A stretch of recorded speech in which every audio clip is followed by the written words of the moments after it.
Olá a todos, eu sou a Suzana Velhinho, consultora de comunicação do Habitat. Estamos iniciando hoje o primeiro episódio do Habitatiando, conectando pessoas a ideias. O Habitat é o primeiro laboratório de inovação em mobilidade, infraestrutura e sustentabilidade. E para nós conseguirmos divulgar toda a expertise da nossa equipe, nós estamos iniciando esse novo projeto hoje, que na verdade é uma ponte entre os colaboradores e parceiros da STE com pessoas externas que possam trocar ideias sobre esses três pilares, ou seja, infraestrutura, sustentabilidade e mobilidade. Neste nosso primeiro encontro, vamos falar sobre o papel do geoprocessamento na formulação de cidades inteligentes. Nossas convidadas são Daniela Vegas, colaboradora da STE e geógrafa, com especialização em informações espaciais georreferenciadas e mestrado em avaliação de impactos ambientais. Atua na área de geoprocessamento desde 2005.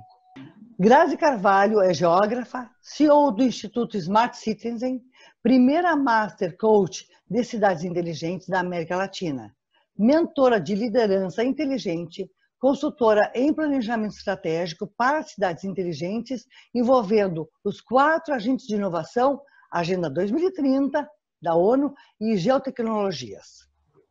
Dani, fala para nós como é que tu conhecesse a Graziella. Como é que vocês chegaram uma à outra?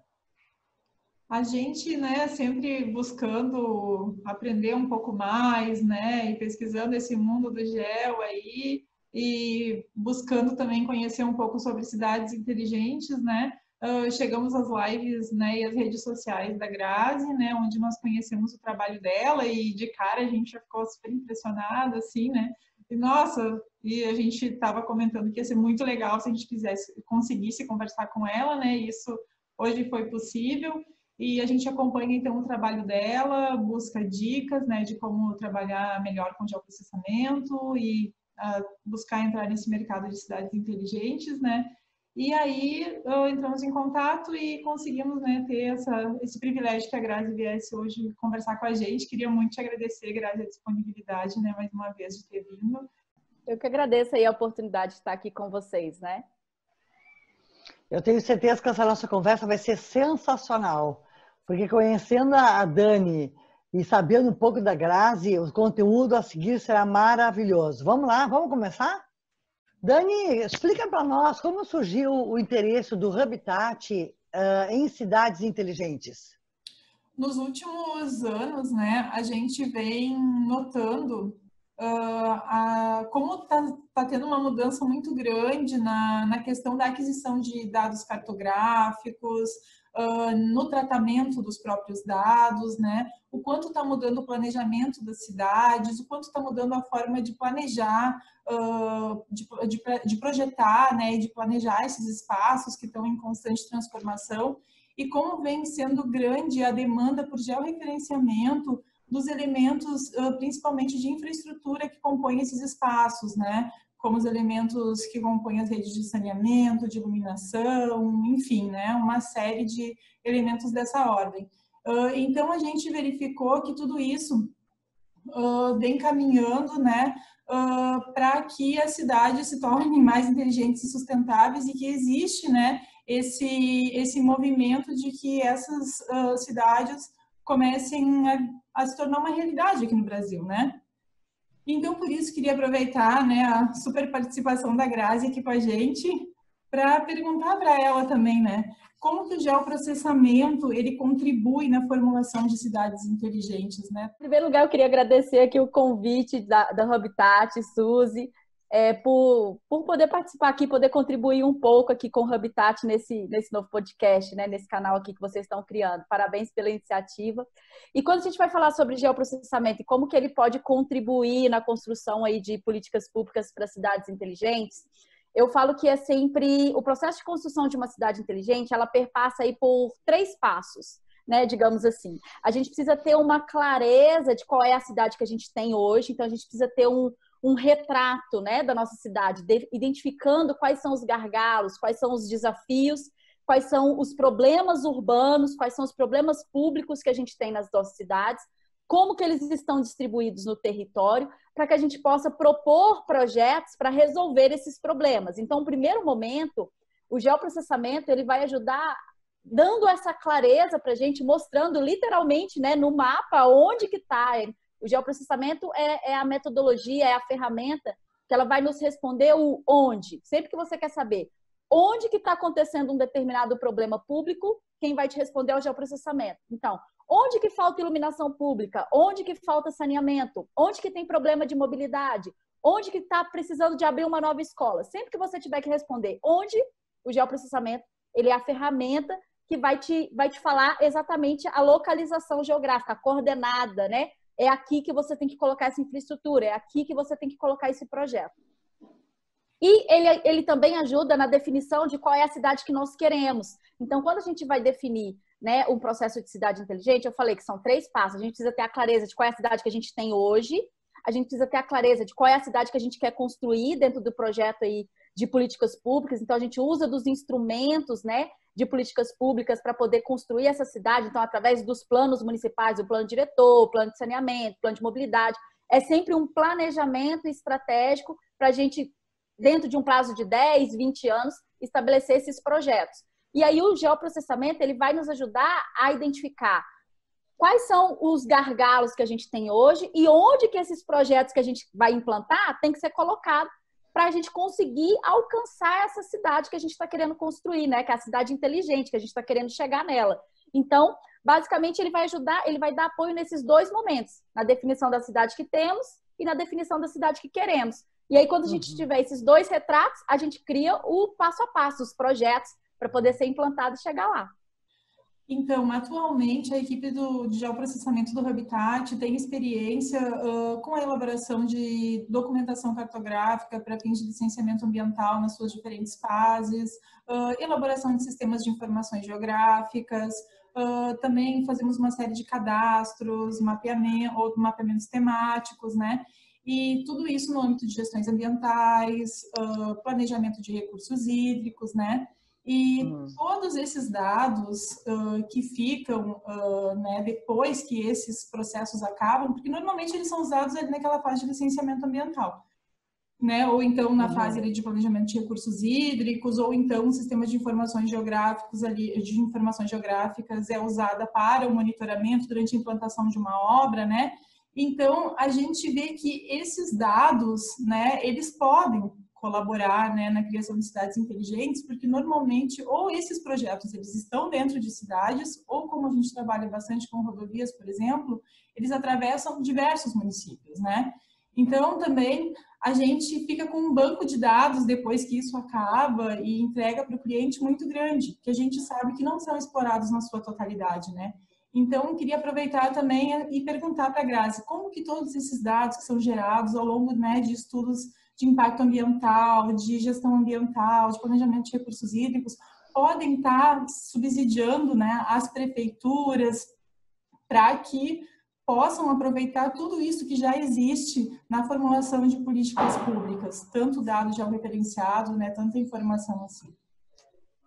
Sim, Dani e Suzy, né? Uma das coisas que a gente pode fazer é justamente pensar nessa parceria entre os 4 agentes da inovação, né? Quando a gente vai falar de cidade inteligente, a gente está falando que as políticas públicas propostas, elas têm que considerar o envolvimento desses 4 agentes. Quem são esses 4 agentes da inovação? O setor público, o setor privado, as universidades e o cidadão. Então, quando uma empresa ela presta um serviço para um setor público e ela gera um grande acervo de dados, esse dado ele não pode ficar preso no acervo da empresa. Ele tem que ser colocado a serviço desses 4 agentes. Ele pode ser disponibilizado para universidades fazerem projetos de pesquisa, ele pode ser disponibilizado para os próprios agentes públicos na elaboração dessas políticas públicas. Então, o que acontece assim, qual que é um dos grandes desafios? Muitas prefeituras, muitos dos órgãos públicos, ao contratarem os planos municipais, né, o plano de saneamento, todos os planos municipais, a gente tem uma média de 20 planos que são obrigatórios na elaboração e na gestão administrativa de um município. Todos esses planos têm uma etapa em comum, que é a etapa de diagnóstico. e todos esses planos, eles na etapa de diagnóstico, tem levantamento de dados. Então, existe dado mapeado de praticamente todos os municípios, porque todos já passaram por algum estudo de levantamento aí de diagnóstico ou para mapear, ou para meio ambiente, ou para saneamento, ou para educação. Então, assim, dado existe, só que esses dados, eles não estão organizados em lugar nenhum. Né? Claro. Então, o que a gente precisa fazer é integrar esses dados e colocar esses dados em um ambiente único. E aí existe uma política nacional, que é a política da infraestrutura nacional de dados.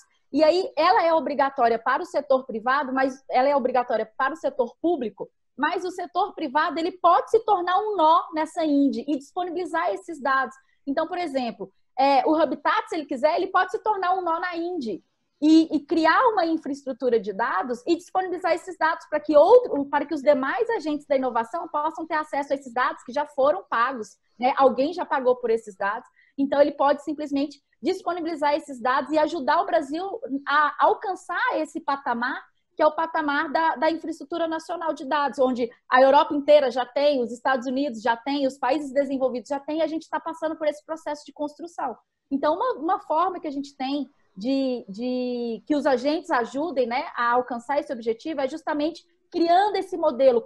Como que, a partir do momento que o setor privado começar a pensar em como que ele pode contribuir para a difusão do conhecimento, né, que ele tem dentro dele, porque o setor privado tem muito conhecimento retido que a sociedade não tem acesso. A universidade tem muito conhecimento retido que ela não tem acesso.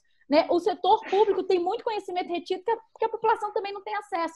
A partir do momento que a gente fazer essa roda rodar e todo mundo tiver acesso a tudo isso, a gente vai conseguir acelerar muito, né, esse processo. É tão interessante essa conversa de cidades inteligentes. O Habitat está investindo exatamente nessa área de geoprocessamento para buscar esse mercado? Sim, já pensando, né, em entrar nesse mercado, né, onde de certa forma a gente já serpenteia, né, de alguma forma, digamos assim. Nos últimos tempos tem sido feitos muitos investimentos assim em geoprocessamento, tanto em aumento, né, e capacitação de equipe, quanto na aquisição de recursos também, né. Nós adquirimos um drone que captura imagens em altíssima definição, câmeras que fazem filmagens georreferenciadas, sistemas, né, que mapeiam, ou melhor, cadastram ativos georreferenciados em campo e que possibilitam que tu te localize em relação ao projeto ou à tua área de estudo, né? Sistemas que trabalham não só com imagens de satélite, mas simultaneamente também com filmagens georreferenciadas, né? E também vem se pesquisando e orçando uma forma de adquirir softwares de maior capacidade de processamento, né? E capacitação contínua da equipe. Mas, assim, dentro, né, desse contexto de cidades inteligentes, a gente vê muita coisa em termos de capacitação, em termos de insumos, né, materiais mesmo, técnicas, e tudo isso gera um pouco em nós, profissionais de geoprocessamento, uma certa até confusão, né? Qual é o melhor caminho a gente seguir, né? Claro, a gente vê todos esses insumos para o geoprocessamento como um todo, mas, Grazi, se a gente quiser pensar em se capacitar para cidades inteligentes, qual é o rumo, né, que a gente tem que seguir aí, assim, em termos de capacitação, de ferramentas? Olha, Dani, quando eu falo de geoprocessamento, eu costumo usar a seguinte escala. Dentro de tudo do que é usado, se a gente fosse pensar assim, em uma escala de 0 a 10, entre o que é o geoprocessamento, o máximo do que o geoprocessamento possibilita a gente usar é uma nota 10. E 0 é tipo assim, alguém que nunca nem começou a mexer com geoprocessamento. Eu falo que no Brasil, o mercado do uso do geoprocessamento está numa escala 2, talvez 2,5. Dentro da potencialidade de tudo que o geoprocessamento oferece e do que a gente está usando aqui. Então, existe um vastíssimo campo de mercado, de possibilidades na elaboração de políticas públicas utilizando o geoprocessamento, porque a gente não usa assim, nem 30% do que o geoprocessamento oferece. Quando eu atuo com geoprocessamento já há mais de 15 anos, né, e ofereço aí consultoria para a elaboração de políticas públicas nesse sentido, já nesse tempo. E o que eu vejo tanto da parte do setor público, que é o setor que está demandando o serviço, quanto na parte das empresas que estão oferecendo um serviço, o basicão do geoprocessamento está muito naquela coisa do mapinha temático, está muito naquela coisa de análises muito simples, análise de buffer e kernel, né? A gente está vendo aí na questão da pandemia a repercussão que o geoprocessamento teve com os mapas de calor, mostrando o foco da pandemia, né? Sendo que essa é uma análise que ela é muito simples de ser feita e já traz uma análise assim, de resultado maravilhosa. Mas quando a gente vai pensar de forma mais avançada, a gente precisa pensar que a cidade ela é um sistema. E sendo um sistema, ela usa diferentes variáveis, né? Ela tem diferentes camadas que precisam ser cruzadas. Então, sempre que a gente vai trabalhar no geoprocessamento, a gente tem que trabalhar com essa visão do cruzamento de camadas. E quando a gente vai trabalhar com cruzamento de camadas, a gente está saindo desse dado vetorial, shapefile, né? A camada básica, e a gente tem que começar a trabalhar com dados em outros formatos, que é o formato raster. Então, o formato das imagens de satélite. E aí, nesse sentido, quando a gente começa a ter essa possibilidade de cruzamento das camadas e fazer essa análise integrada, né, é que a gente começa a falar de uso de geoprocessamento para cidades inteligentes. Então, eu estou falando eu vou falar aqui algumas metodologias, né, pessoal, tipo assim, mas que tipo de metodologia que ela está falando? Eu estou falando de você pegar essas análises simples, buffer, kernel, mapa de distância, né, um Voronoi da vida, que são metodologias aí de análise espacial, e começar a cruzar isso, por exemplo, numa multicritério, começar a cruzar isso numa matriz de conflito de interesse, começar a criar modelos de cenário futuro, começar a simular em ambiente computacional qual é o impacto que esse projeto que está sendo proposto de uma nova PPP, de uma nova ferrovia, de um novo loteamento, qual é o impacto que esse novo loteamento vai ter na dinamização econômica, ambiental e social daquele município? Qual é o impacto que a duplicação daquela via vai ter naquele território? Qual que é o impacto da implantação de uma infraestrutura de uma nova represa vai ter ali naquele ambiente, né? De uma nova mineração vai ter naquele ambiente? Então, quando você começa a simular em ambiente computacional e começa a trabalhar de forma preventiva, né? Porque hoje no Brasil a gente trabalha muito de ficar apagando os incêndios, né? Faz a política, não pensa nos impactos que vai dar e aí depois dá um monte de problema. Então, claro, a cidade inteligente, ela é preventiva, ela simula antes, ela trabalha com a precaução, entendeu? Para evitar os problemas. Então, eu trabalhei já com alguns projetos que a gente, ao simular o projeto e ver o impacto, a gente descobriu que aquela obra de duplicação da via, ela não ia resolver o problema. E ela ia ser ali milhões e milhões de reais investidos numa obra que não ia resolver o problema no médio e longo prazo. Então, fazendo ajustes ali de projeto, a gente conseguiu fazer um projeto melhor. Então, o geoprocessamento, ele chega nesse nível, né? Então, a gente precisa se capacitar para entender essas outras técnicas, sabe? Sair do basicão, porque a gente só vai ter cidades inteligentes quando a gente tiver profissionais que têm conhecimentos mais avançados, né? Então, a gente precisa subir o nível da qualidade da consultoria que a gente está oferecendo, né? E não nivelar por baixo. Não é porque todo mundo faz buffer, não é porque todo mundo faz kernel, porque todo mundo faz o mapinha com a imagem do Google, que a gente tem que fazer também. Está errado. Cartograficamente, isso não é aceito, né? Isso está errado cartograficamente. Então, a gente tem que começar a prezar por esses princípios da cartografia, a gente tem que prezar pelos princípios da acurácia, né? Quem mexe com geoprocessamento entende todos esses termos que eu estou falando. E se não está entendendo o que eu estou falando, é sinal que você está desatualizado e precisa procurar saber. Porque são termos aí obrigatórios para quem trabalha com geoprocessamento. Saber de sistema de projeção,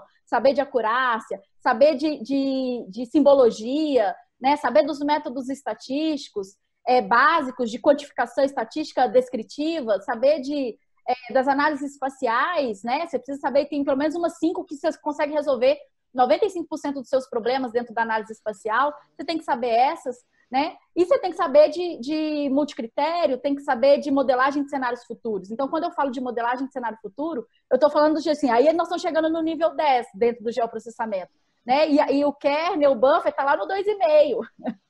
Mapinha no Google é 1, entendeu? Pessoal, e assim, 90% das consultorias fica lá no mapinha de localização do Google, né? Não usa nenhuma base de dados decente para poder fazer o trabalho. Então, a gente precisa começar a ter esse olhar, né? Para a gente poder realmente usar o geoprocessamento como esse instrumento de construção de políticas públicas para cidades inteligentes. Nós estamos chegando ao final do nosso primeiro episódio do Habitatiano e eu gostaria, Grazi, passar para ti, depois para a Dani, para as mensagens finais de vocês e também para os contatos de vocês, porque com certeza terão muitas pessoas que adorarão poder fazer contato com cada uma de vocês. Então, por favor, mensagens finais e contatos. Bom, primeiro agradecer imensamente a oportunidade de estar aqui com vocês mais uma vez. Faço votos aí que o Habitatiano seja aí um projeto de longo e duradouro, assim como a gente quer aí as cidades inteligentes. Para você poder entrar em contato comigo, eu estou em todas as redes sociais, basta aí procurar por Grazi Carvalho, eu tenho um canal no YouTube, tenho aí um canal no Telegram, onde eu compartilho diariamente conteúdo sobre cidades inteligentes, busca lá por @cidadesinteligentes, e estou no Facebook, no Instagram, Grazi_SmartCities. Então é só me procurar. Eu também faço lives, né, 2 vezes por semana, compartilhando os meus conteúdos, porque eu realmente acredito e estou aí num propósito de que até 2030 a gente vai conseguir com que 50% mais da população brasileira entenda de geoprocessamento, entenda de políticas públicas para cidades inteligentes, porque cidades inteligentes são resultado de cidadãos inteligentes. E quanto mais pessoas entenderem do que a gente ganha e do que a gente perde, por compreender e ter políticas públicas de qualidade, melhor será para todos nós.